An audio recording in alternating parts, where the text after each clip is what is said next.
Help me! Help me. It's a trap. It's a trap. We made a very strong point of trying to stay true to the original film, which was a real jungle with real actors and a real guy in a suit. So we tried to stay true to that and be faithful to that. What I really loved about the original movie was that it was a sort of a hybrid film. You had what started off as a traditional commando-type Arnold Schwarzenegger action film, where you fall in love with the characters and you follow them on this journey, and then it starts turning into a science fiction alien-type picture. The first Predators was groundbreaking because nobody had ever seen like that whole like mythology of that animal in the first one was so fascinating.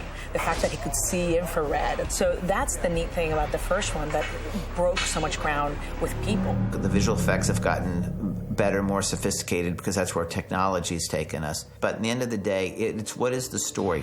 Because that's really what people want to come and see. This one we wanted to do sort of the same, go back to a character-based movie where the predators could easily just be the characters themselves. They could kill each other off before they got to ever meet one of the creatures. So we wanted to have that sort of tension within a group, uneasy alliances, and get it to a point where you almost forget that there's going to be creatures in the movie. I'm here, kill me. Come on. We had a few lines of dialogue and a few beats that we paid homage to the original film with. But at the same time, we did try to do something that was a standalone film. So though there are nods, we didn't want to, ride on his coattails or anything. This planet is a game preserve. And we're the game. Robert had written a draft, I believe, in the 90s, and based on that draft, Fox had approached two screenwriters to refresh it because all of the ideas, though very original and strong at the time, some of the ideas had been done since. Mine really couldn't be done. It was more Avatar than Predators. I mean, there was a lot of creatures and there was a lot of things going on the planet. He wanted to take it just more about the hunt and more about the chase and more about the suspense of that. So it was a cooler direction. It was much more economical, not just financially, but really story-wise. It was more economical and cut to the bone and cut to the emotions more. So it was a good choice. I was really in love with the concept, though, of the most dangerous game, of hunters being hunted. And I thought that was something that was very appealing. Well, this film is about predators, alien and human. I think that's what the beauty of this film is that the monster isn't who you think it is. And a lot of times we point fingers, but sometimes you just have to look in the mirror.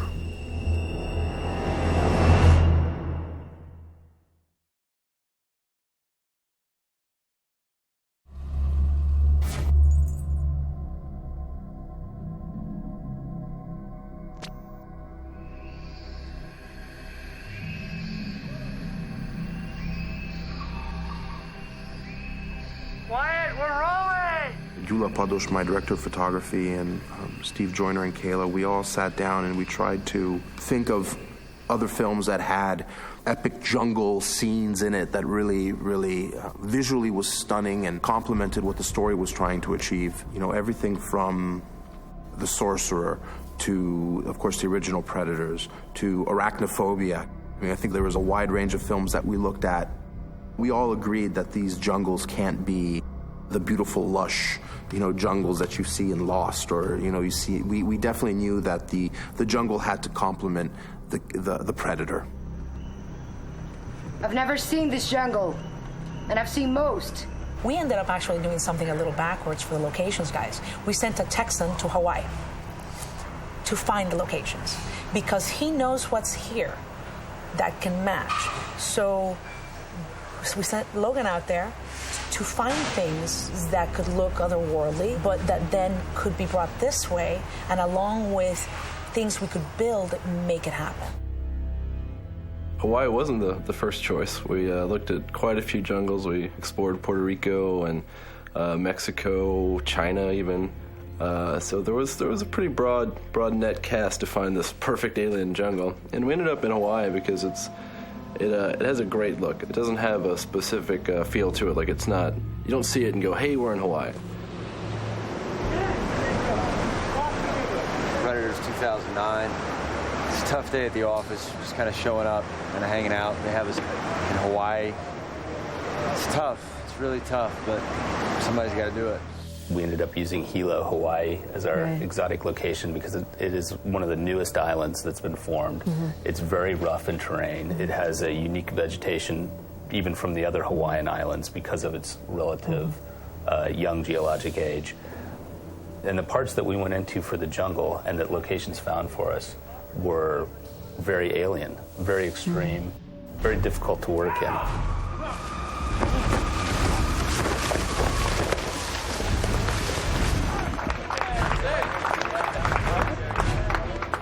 From the very early things I've done, I was always very lucky to be surrounded by stuntmen who were extraordinary at what they did.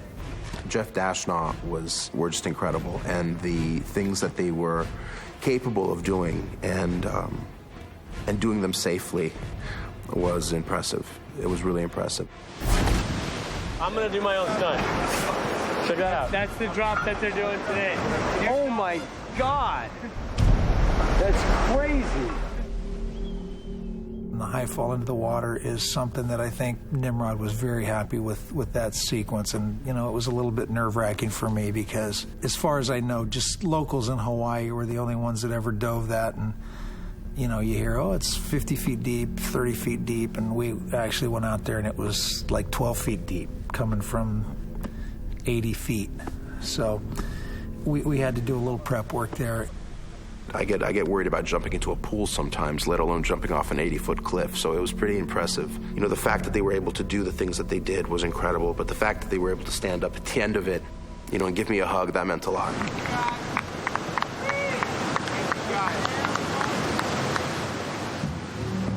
Extra goal in! Extra goal in!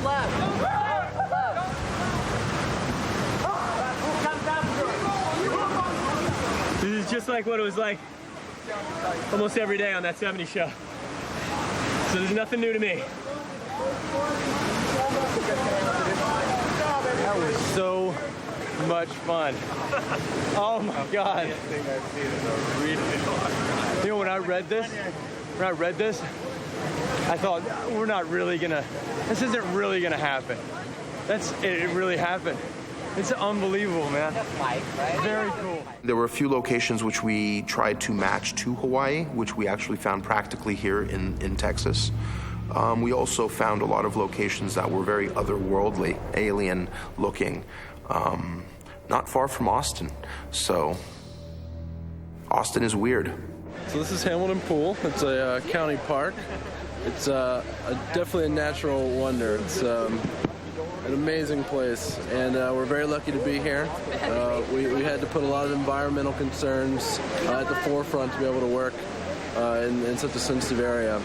And we were very lucky to have the county cooperating with us and letting us be here to film. The problem is we scouted this location about 2 months ago, and there was no waterfall. That's the first part of the problem. The second part of the problem was it was much warmer. So suddenly, a scene that was meant to go from a very angry place to almost an intimate place has been ruined because we have, though gorgeous, but completely impractical waterfall. My actors are freezing. The sound department hates my guts because we can't hear anything. I put my DP in the water as well, so he's not very happy with me right now either. This is a tough day. I'm so proud of them. That water is so cold. Nobody would want to be there. People talk about the glamorous Hollywood life of actors. There you go. The water is cold. My understanding is Texas is actually in the south, but I guess not. But the air temperature is much colder, so it's good. You know, I feel like I'm earning my stripes, you know? Central Texas has so many weird rock formations, and Texas in general does too. I mean, you go to Big Bend, and it's like, whoa, what is this? And I really feel like if you're creative and you can match it and then create things on a stage that go along with the same thing, then you have the makings of pretty much being able to shoot anything here.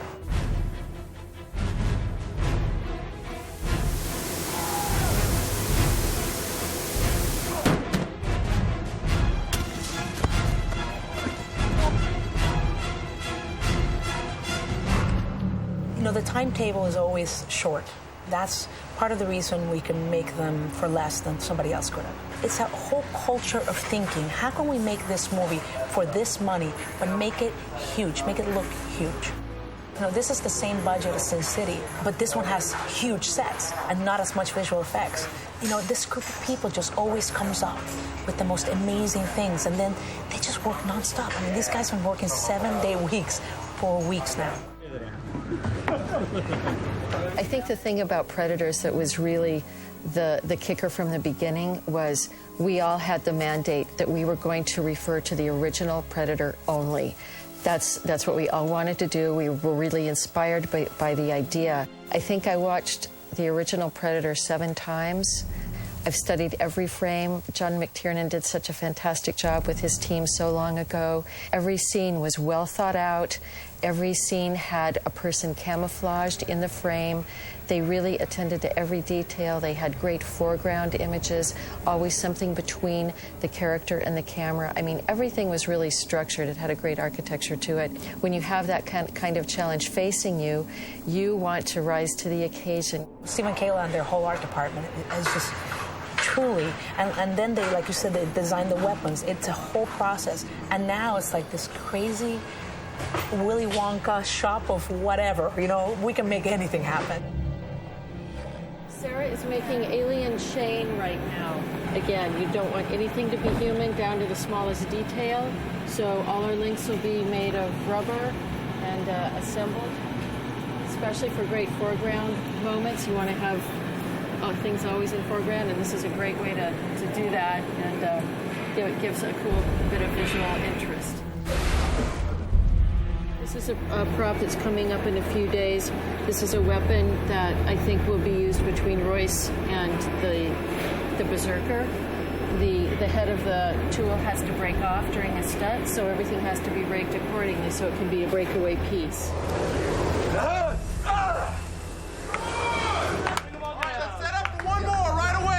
I think one thing that Robert Rodriguez achieved in Troublemakers is it is a filmmaker studio.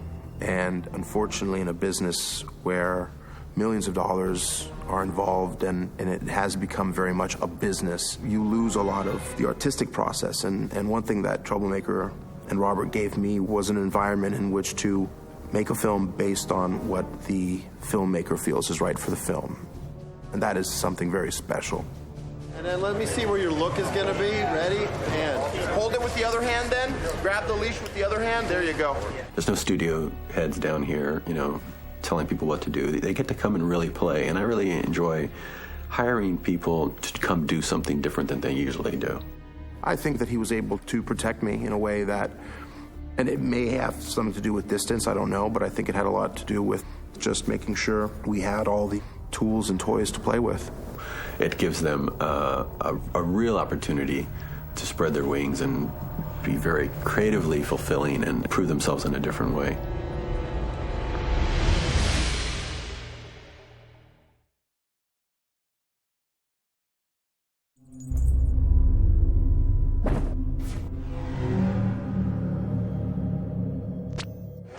I got here Friday. Wow. I had all day yesterday and today. Jungle is and it's nice to be now in Texas. It's crazy. No, I'm truly like, and outside? Oh my God. We've gotten a very good response from the crew that actually saw the Hawaii location and shot on it. They're having a very good time reliving the hell of Hawaii. Well, first of all, how it was realized with Steve Joyner and Kayla, they were my prop masters originally from Dusk Till Dawn on. Really terrific building props, a lot of detail, and they started growing into doing vehicles. And finally, at one point, I said, okay, I'm just going to hand over the production design to you guys from now on. And so they bring this sort of detail of prop making to their sets. They literally think as filmmakers from the inside out. They don't think as, oh, let's make the set and then let the lights work the way they should. And they think of the lighting. When they build the set, they're already thinking about how it might be lit and how dramatic it could be for that character. So they think about the character.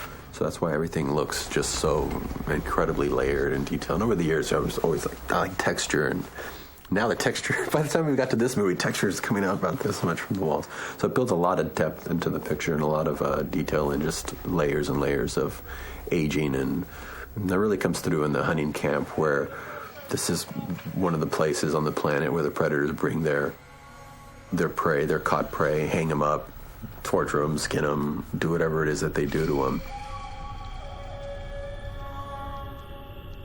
A big part of the theme that we tried to work on, and we got great help from Nimrod and our director of photography, Chula Padros, is you don't know when one environment ends and the next begins. It's like, if you look out the corner of your eye, what are you seeing? Are you seeing a tree, or are you seeing a pile of bones? Where does one flicker of imagery capture you and you don't know what's happening? It kind of makes the sand shift under your feet. We set up an environment where the characters aren't sure where they are. And that's actually the story structure of the film. They don't know where they are, what they're doing there, or what's happened to them. The design throughout the course of the film takes the characters on their journey as they discover more and more about where they are and what they're up against and who they're ultimately dealing with here. So it was very fun to start with a very Earth-like environment, of course jungle, and then get further and further into the alien world. That was on me.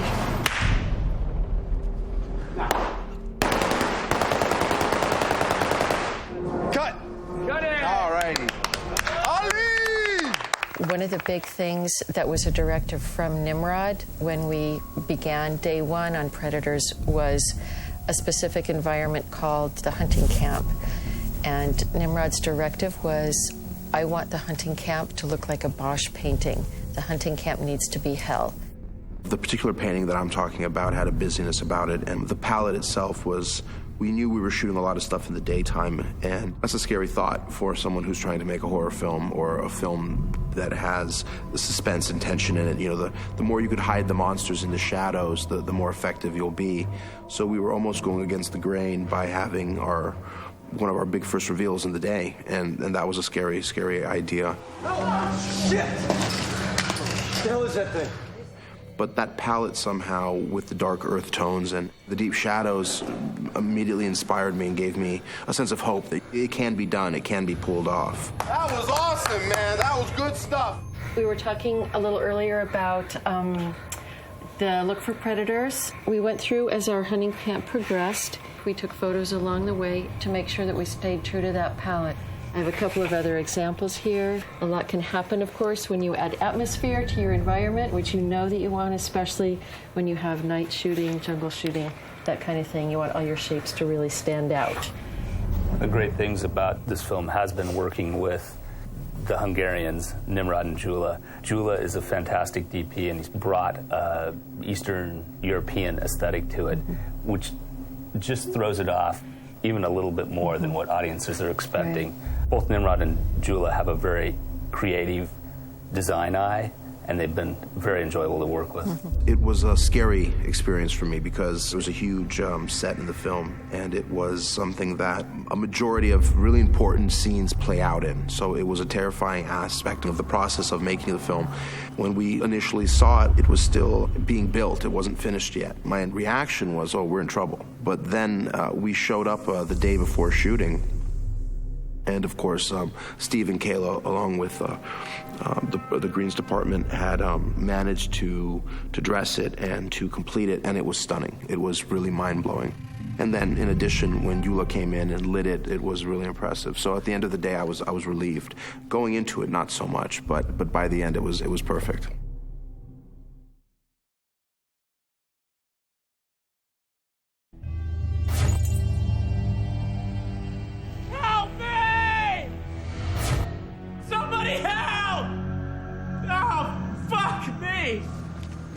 I'm stuck in a tree! Do something!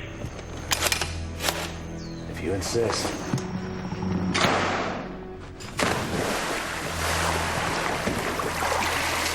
Who are you? Early on, when we were talking about the options and the directions to take, we all knew the most important thing is to have someone who can act. And when you're making any film, to have a good actor on the floor, you need that. I mean, you just have to have someone who brings a certain caliber of performance. Well, I always, just in my movies, try to just cast up, just get the best actors, you know, even if I was doing a comic book movie like Sin City, like, get Bruce Willis, get Benicio del Toro, you know, get Mickey Rourke, and it just elevates the material so much. I want off this planet. You understand me? It was really important for me that each character felt like they could be a star of their own movie, that they were rich enough, even if they only said a few lines, that you could picture a whole motion picture of just that character before they got to the planet, and if you were just to follow them. Then to see how they would mix together and how they would have that uneasy alliance. You put a bunch of alphas together and you get to see what happens. If you look at Aliens or if you look at Predator, those films already had a unit that had worked as a unit and that had functioned as a unit, whereas we have a bunch of individuals thrown together who are forced to come together as a unit. So the dynamic is very different. In Predator, there was a shorthand among the characters. A glimmer or a glance was enough for one character to understand what the other was thinking and for the viewer to understand what was happening. Whereas here, we had to take a little bit of a longer route because they didn't have that shorthand. They didn't have that knowledge of one another. But that added a sense of tension that the other film didn't have. You put us at risk for yourself. You want to be on your own? You got it. A lot of the negative comments, I think, came from Adrien not being built like Arnold Schwarzenegger. We had no intentions of imitating and replicating Arnold's character. If we would have done that, I think we would have been doing the film a disservice and we would have been doing the viewers a disservice. Please stop doing that. There was a style of making movies, and we had big, strong men defending us, and there's something fun and exciting about that, but I think movies today have changed a bit, and we are trying to be more rooted in the reality of things. They don't make them like they used to anymore. You look at what Hollywood is perpetuating as leading men. It's these teenagers, these like lady boys, you know. Bronson, McQueen, Lee Marvin. He was the man. He's so badass. With Adrien, it was a much more realistic choice of what soldiers look like today, and you can't compete with Arnold Schwarzenegger. So why are you going to go that direction? It's much better to go the other direction and do something the audience isn't expecting. That's part of what attracted me to this, and in my preliminary discussions with Robert, I stated how I wanted to create a very flawed and tragic hero for the film, and Royce is the heroic role, but he's a dark human being. I'm guessing ex-military. Black Ops. Probably a mercenary. You got a problem with that? Not at the moment. Arnold! So board towards the front, right? Yep. I believe it's very rare that a filmmaker is able to present a woman in this kind of an atmosphere in a plausible way, in a believable way. I think most of the time they do look like they're props, or that they're just the love interest for the lead actor. That was tough. I was a bit like that. That was okay. It looked like you were scared. It looked like something was coming at you, so that was perfect. She not only was believable, but she was good at what she did. I mean, she clearly sold the sniper. To be a sniper, Nimrod on top gave me a little book about snipers, and the main thing that they say is like they really need to be precise and methodic and organized. I love, by the way, thank you so much, the sniper. The sniper book? It's really cool because in the beginning it kind of gives an introduction of what it takes to be a sniper. Yeah. How they recruit the sniper, and the mentality and how like you can be accepted or not, what qualities you have to have. But one of the things that is interesting that I was going to suggest you for one of the scenes is that you always have to have a third tripod. So maybe for that scene with the dog, if you want, we can just put it on something, the gun. I'll show you the chapter, yeah. Okay. Just because they say like it needs to be on something so it doesn't shake with the breathing or with the body. I don't know if time will allow for that scene, for you to prepare that much, but we'll play with it. Who are you? The one you don't fuck with. Fortunately, Laurence Fishburne is one of those actors that everybody wants to work with. He is a true artist, and in this day and age, that is unfortunately a rarity. How do we kill them? However you can. What's nice about this movie also is that it really is a throwback to the old Predator in some ways. The tone of it is darker, but the structure of it is very much the same. The archetypes of the characters are similar. They're different, but they're similar enough that you get a feeling like the old movie is somehow really part of this movie in a really interesting way. And my character is one of those sort of pieces that connects to the old movie.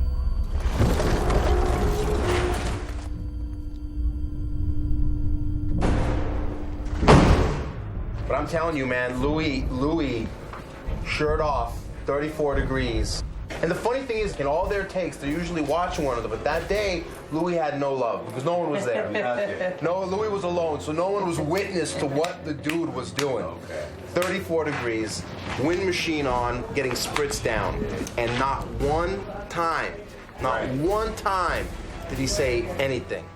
The interesting thing about Louis was, upon casting him, he's a young, good-looking guy. And I was initially a little concerned because I didn't know if he was going to bring the weight that the character needed to bring. Louis had a limited amount of dialogue, and it was a very difficult role to play because the actual character he's playing is very reserved. Your dialogue is taken away. Your monologues are taken away. So you're left with very little to do. All you have is your eyes. I don't think I've ever seen anything quite like it.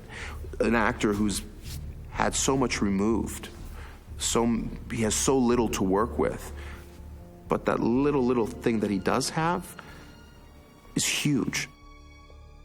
All right, here we go. Settle, please. Settle. You rolling? Hey, why don't you calm down? Fuck you! Hey, calm down. Hey, fuck you! Bring him down a little bit. Down, there you go. Hey, why don't you calm down? Fuck you! Danny Trejo was who I wanted for the Cuchillo character earlier on, you know. No, Danny's fun. And Danny Trejo has been in so many films that I'm a fan of, you know. So when you actually meet him, you're just, it was kind of a geek out moment for me. Yeah, This is gonna be so awesome. Bro, it's gonna be so fucking Bro, awesome. it's gonna be fucking sick, Holmes. It's gonna be sick, dude. Shit. That first shot when you're coming up in a panic, not knowing where you are, man. With 2 guns. With 2 guns. But Danny Trejo was one of those actors who, I mean, it's Danny Trejo, come on. You ain't never seen no guns like this, Holmes. Perfect. You know what I mean? I didn't want Danny to be in this movie. I actually thought they wrote in the script a Danny Trejo type, and I went, you can't put a Danny Trejo type. There is no other Danny Trejo, and then anybody we get is going to be a disappointment because they're not Danny Trejo. Pinche puta! So far, I've been a culinary drawer for Robert Rodriguez. I've played every cooking utensil there is. I think we're going to do a movie called Butter Knife, and I'll be like a kindergarten teacher or something. Hi, kids. Today we're going to kill people. Oh, boy. That was funny. Cut. That was great. Cut. Perfect. One more. One more. Right away. Here we go. Good.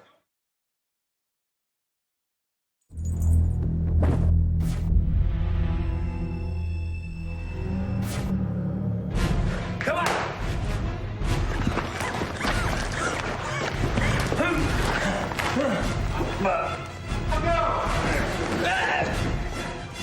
We were very cautious in designing the suits to not stray from the original too much, but at the same time add elements that would make it fresh and make it modern. There's something about the practical effects you can get and achieve that work really well with the Predator creature, and we didn't want to get away from that. There's just something that feels more real about it being there. You wanted to feel like we captured these guys and put them on this planet to film them for the movie. You didn't want it ever to feel like an effect. The first day the Predator showed up was something very special. I mean, I remember the first day we had an actual Predator on set. It kind of hit us all that, oh, wow, we're making a Predator movie. Robert had secured quite a team here, so I was able to communicate with, of course, the production designers and the visual effects supervisor and the visual effects team. We were able to start, discussing concepts and ideas for the dogs and the predators themselves. We've worked with K&B and Greg Nicotero and those guys for so long. We have such shorthand, There's just, they know how we work. I think most shops would have run for the hills. I mean, we prepped this film in 10 weeks. How do you go from 0 to they shoot 1 with that much work is astounding. It was one of those things where we looked at the schedule and we just thought, God, how are we going to pull this off? Every single piece had to be created from scratch. It wasn't like you could use a hand mold or, oh, there's a creature claw over there. I mean, every single dreadlock, every single piece of jewelry, every mandible, every single element of these creatures had to be created from scratch. And we had literally, I would say, between 12 and 13 weeks. And we ended up doing between the dog creatures and there was another large alien that we created, plus multiples of each of the predators. We ended up doing 15 or 16 different creatures. Robert Rodriguez and Nimrod really were specific about wanting our classic Predator to be sort of referred to as the cassette tape and the new Predator as the iPod version. So it needed to be sleek and elegant and fierce. We didn't have to go that far off the reservation, but we found a balance, I think, that would appease the hardcore fans, but still, get them excited about what's to come.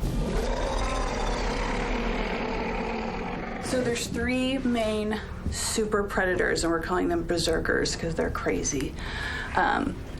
This is one of our current hero, Black Berserker. He's super black. He's the coolest super predator in the jungle. And then we also have a more kind of technical, streamlined version 2.0 guy. We've got a lot of talented individuals with a lot of different ideas, and so for those to come together, we're trying to deconstruct their individual concepts and build something that would be a super concept. That's the brainchild of everyone who's been working on this for the past 3 months. I had ideas of bringing the armor closer to the body and sweeping the dreadlocks back and elongating the head a little bit so that it wasn't quite as square looking but was long and lean. And it's not always bigger is better. I mean, we really wanted to keep them sleek.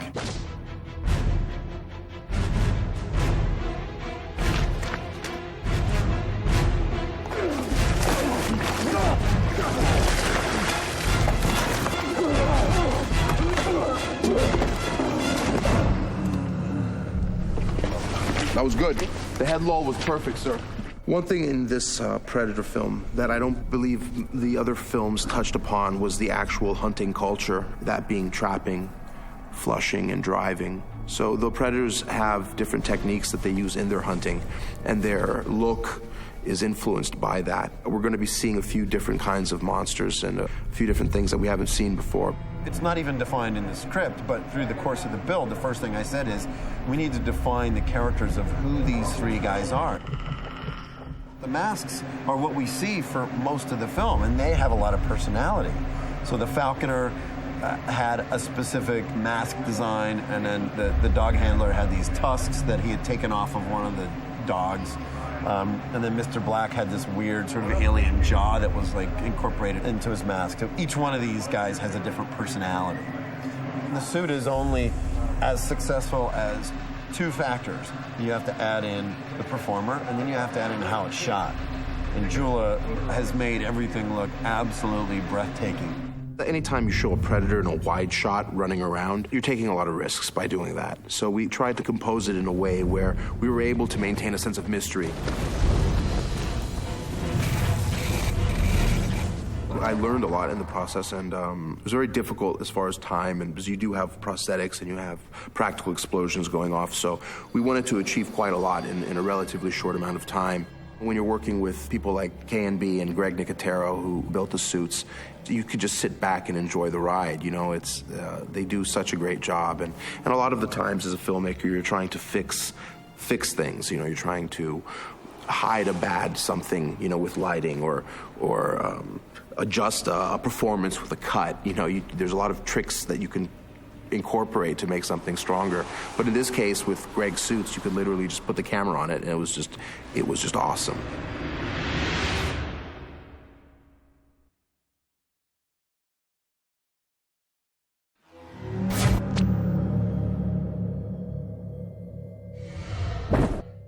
Remember how the waterfall, we had the spider cam flying up? Yeah. So it's shifting through different POVs, and basically the bird flies into its own POV. The bird is going to carry us forward. We're going to pass the dog handler, who's going to be perched on this log. He's going to be looking down. He's going to look up for us as camera passes. We're still following the bird that's carrying us. It lands right here on his shoulder. He's going to give me a small little something, to accentuate the landing. And then as he looks back to his boss, and that look is going to carry the camera on, and we arrive right here for the turnaround. Right. For that iconic bitching moment. Dun, dun, dun. What I loved about Nimrod when I first saw Control was his resourcefulness. Something that I responded to right away, coming from El Mariachi and seeing what he did on his limited budget. The very first shot, you can tell there's something going on there that would catch your eye, and you go, give this guy a budget and a crew and a property like Predator and watch what happens.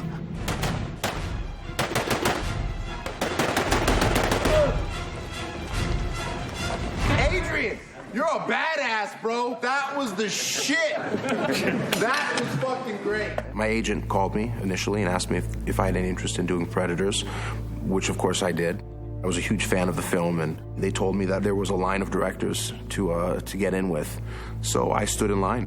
We had a lot of similarities in what we liked. We would walk into a room where the artist presented us with different creature designs, and the ones that, at the end of the day, he gets to make the choices, but mentally I would be going, I would pick that one, I would pick that one, I would pick that one. And then I'd see him go, I want that one, that one. He'd pick the same ones. So I think we got along great that way and had very similar sensibilities. Yet I walk into a set and he's approached a scene completely differently, shooting it completely different from how I would do it. And in a great way, I'd be watching going like, damn, it's really true. You can hand, 3 directors the same scene and they'll shoot it completely different from a different point of view. There's no one right way to do anything. It's just it's a vision, it's an approach. And he had a very strong vision of what he wanted to pull off, and he was doing it on a day-by-day basis. All I can tell you guys is the only reason I can be an idiot and scream and dance around is I'm feeding off of all that energy you guys give me. I haven't been with my family for 5 months, and I feel the love that you guys give me, and I am so grateful because it goes on to the film, and everybody, thank you guys. It's really fucking kick-ass what you all do, and I want you guys to give yourselves a big fucking hand because you guys deserve it more than anybody, man. So thank you so much. Trying to make a Predator film is stressful in itself, but trying to make a Predator film for Robert Rodriguez was a little bit, added a little stress to the mix, but he gave me all the support that I could have asked for. And when I'd freak out, and there were a few times that I'd freak out, I'd go up to Robert just like freaking out, and he'd go, dude, you're making a Predator. It's like, there's no problem here. The problems we have that we're making a Predator movie. Yeah. I mean, one of his best quotes was, imagine what you would have thought of having a problem like this 10 years ago. And it was really appropriate, because it did put me in my place for a moment. I just realized, you know what? Right. 10 years ago, I thought, one day I'm going to be just like overwhelmed on the set of a Predator movie. What a great problem. I'll take that problem. I'll take that problem right now. I'll take that problem 10 years early. I said, there's no problems, only challenges. It was a great challenge, and Nimrod stepped up. Everyone stepped up out of the love of Predators. That's right. Predators.